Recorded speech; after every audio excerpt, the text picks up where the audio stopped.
자비에 관한 명상.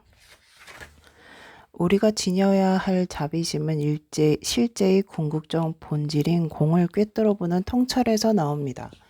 이 지점에서 깊이의 길과 넓이의 길이 서로 만나게 되지요. 6장에서 살펴보았듯이 공은 그 어떤 현상에도 고유한 실체가 없음을 의미합니다. 그러니까 본래부터 따로 존재하는 무언가가 없다는 거예요. 우리는 몸과 마음이 본디부터 그렇게 존재하는 것이라고 생각해서 이 실제하는 상태를 자아, 곧 나라고 부릅니다. 이렇게 해서 형성된 자의식이 강해지면 다른 물건들에도 본체가 있는 것으로 생각해서 거기에 매달리게 되지요. 새로 산 자동차에 집착하듯이 말입니다. 바로 이 집착하는 마음 때문에 그것이 자동차든 컴퓨터든 다른 무엇이든 욕심대로 가질 수 없게 될 때 화가 나고 비참해지는 거예요. 이 모든 것이 우리가 상대하는 물건에 본디 없는 것을 있다고 생각하는 착각에서 파생되는 것입니다. 모든 고통이 실제의 본질에 대한 잘못된 인식에서 비롯된다는 깨달음과 자비심이 결합될 때 우리는 마음 공부의 다음 단계로 넘어갑니다. 실제하지 않는 것에 대한 집착과 잘못된 인식에 모든 비극의 원인이 있음을 깨달음으로써 우리는 고통이 제거될 수 있다는 사실을 알게 됩니다. 일단 이러한 잘못된 인식 자체를 없애버리면 더 이상 고통을 겪지 않겠지요. 인간의 고통은 극복할 수 있고 얼마든지 괴로워하지 않고서도 살 수 있다는 사실을 깨달았을 때 지금 괴로워하고 있는 이들을 향한 동정심이 좀 더 강한 자비심으로 발전합니다. 그렇지 못할 경우에는 아무리 우리의 자비심이 깊다 해도 고통받는 사람 앞에서 좌절하고 낙담할 수밖에 없겠지요. 자비와 자애에 관한 명상. 자비심을 키우기 위한 명상에는 평소에 하는 명상보다 더 많은 시간을 들여야 합니다. 그것은 우리의 몸과 마음을 모두 내맡겨 도달할 수 있는 경지입니다. 날마다 따로 시간을 내어 좌선 명상을 하는 것도 아주 좋습니다. 이런 경우에는 앞에서 말씀드렸듯이 이른 새벽 시간이 가장 좋습니다. 우리 마음은 새벽에 특히 깨끗하기 때문이지요. 그러나 자비심을 키우는 일은 새벽에 1시간 앉아 있는 것만으로는 모자랍니다. 일상생활에서 틈틈이 다른 사람을 동정하고 그들에게 친절을 베푸는 수련을 계속해서 해야 해요. 그들의 어려운 사정을 깊게 성찰해야 합니다.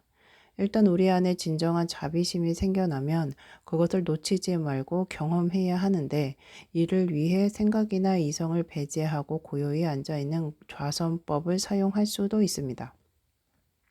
그렇게 해서 자비심에 온몸을 담그는 거예요. 그러다가 느낌이 약해지면 다시 생각의 힘을 빌려 자비심을 불러일으킵니다. 마치 옹기장이가 필요에 따라 흙에 물기를 묻히거나 새로 모양을 빚듯이 생각으로 하는 명상과 무념 명상 사이를 왔다 갔다 합니다. 초보자일수록 격식과 틀을 갖추고 하는 명상에 너무 많은 시간을 빼앗기지 않는 것이 좋습니다. 또 빠른 시일 안에 결과가 나타나기를 기대해서도 안 됩니다. 하룻밤 사이에 중생을 위한 자비심을 불러일으킬 수는 없는 법이지요. 한 달 또는 1년 안에 성공할 수도 없을 것입니다. 죽기 전에 이기적인 본능을 제거하고 남을 향한 관심에 조금이라도 나아갈 수 있다면 우리는 일생을 아주 잘 보낸 거예요. 오히려 짧은 시간 안에 성불하려고 조바심을 내면 머지않아 수련 자체의 실증이 나게 됩니다. 새벽 참선을 할 땐 깔고 앉은 방식만 봐도 진절머리가 나겠지요. 대자대비. 흔히 궁극적인 부처의 경지는 사람으로 살아가는 동안에 성취되는 것이라고들 합니다만 이 말은 수많은 전생을 거치면서 깨달음에 이를 준비를 두루 갖추게 된 특별한 수행자들에게 해당하는 말입니다. 우리는 다만 그런 분들에게 존경하는 마음을 품고 그분들을 마음 공부의 정진을 위한 본보기로 삼아야지 우리 자신을 어떤 극단으로 밀어붙이기 위한 핑계로 삼아서는 안 됩니다. 마음 공부를 위해서는 멍한 상태에 있는 것도 아니고 들떠있는 상태에 있는 것도 아닌 중도를 걷는 것이 가장 바람직합니다. 지금 우리가 무엇을 하고 있는지 분명히 알아야 해요. 명상 수련의 효력을 잘 유지해서 그것이 일상생활에서 우리의 행동을 이끌어 가도록 노력해야 합니다. 그렇게 함으로써 명상 시간 밖에서 이루어지는 모든 행위가 그대로 자비심을 키우는 수련으로 이어지는 거예요. 병원에 입원한 어린아이나 애인을 잃은 젊은이의 울부짖는 모습을 보고 동정심을 느끼는 것은 별로 어려운 일이 아니지요. 우리는 사치스럽게 살면서 인생을 즐기는 그런 사람들에게도 가슴을 열어놓고 방법을 배워야 합니다. 만약 우리가 마음 공부를 하지 않았다면 질투나 했을 그런 사람들에게 말이에요. 명상 수련을 통해 고통의 본질을 깊게 성찰함으로써 우리는 그런 사람들도 자비롭게 대할 수 있게 됩니다. 모든 중생의 고통이 윤회의 수레바퀴를 벗어나지 못한 데서 비롯된 것임을 깨달아 마침내 우리는 그들을 자비로서 대할 수 있게 되는 것입니다. 이러한 방법으로 우리는 따로 정한 명상 시간뿐만 아니라 일상생활 속에서도 계속 가슴을 열어놓는 거예요.